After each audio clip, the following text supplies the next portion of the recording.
Introduction to Binary Search Debugging. Binary search debugging is a powerful technique to find bugs in your code quickly. Inspired by the classic binary search algorithm, it helps you zero in on the problem by dividing your code into smaller sections.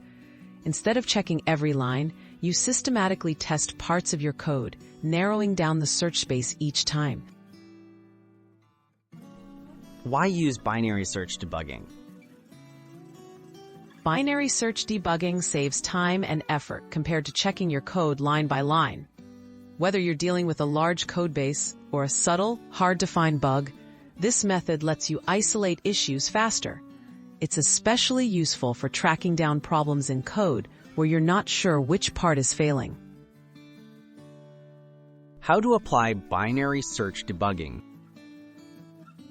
First, identify the smallest section in your code that reproduces the bug. Disable or comment out about half of your code. Test to see if the problem still occurs.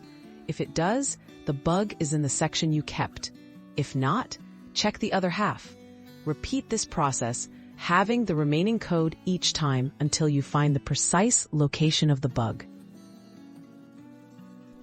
Tips for effective use. Document your steps as you go to avoid repeating tests or getting confused. Use version control to easily revert changes. If your bug depends on state or side effects, be careful not to remove essential pieces of your code while dividing sections. Practice makes this process quicker and more intuitive over time. Conclusion and key takeaways. Binary search debugging is a proven strategy to identify the root cause of code issues efficiently.